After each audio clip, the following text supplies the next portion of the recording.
ঠিক আছে, আপনি ঘাবড়াইয়েন না, আমরা আছি শক্ত, আমরা শক্ত আছি না, আপনি ঘাবড়াইলে আমরা নরমই করি। জয় বাংলা।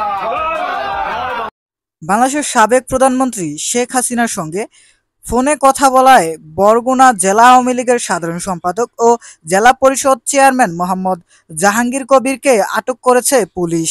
বুধবার ভোর 5:45টার দিকে বরগুনা আমতলা সড়কে নিজ বাসা থেকে তাকে আটক করা হয়। বিবিসির সূত্রমতে বরগুনা থানার ভারপ্রাপ্ত কর্মকর্তা ওসি কে মিজানুর রহমান আজ সকাল 10টার দিকে বিবিসিকে জানায়, ঢাকা থেকে পিবিআই এর টিম এসে তাকে আটক করেছে। মোহাম্মদ কবিরকে আটক করার ক্ষেত্রে বরগুনা থানা পুলিশ তাদেরকে সহযোগিতা করেছে উল্লেখ করে তিনি আরও বলেন, ওনাকে অর্থাৎ মোহাম্মদ জাহাঙ্গীর কবিরকে ঢাকায় নিয়ে গেছে হয়তো।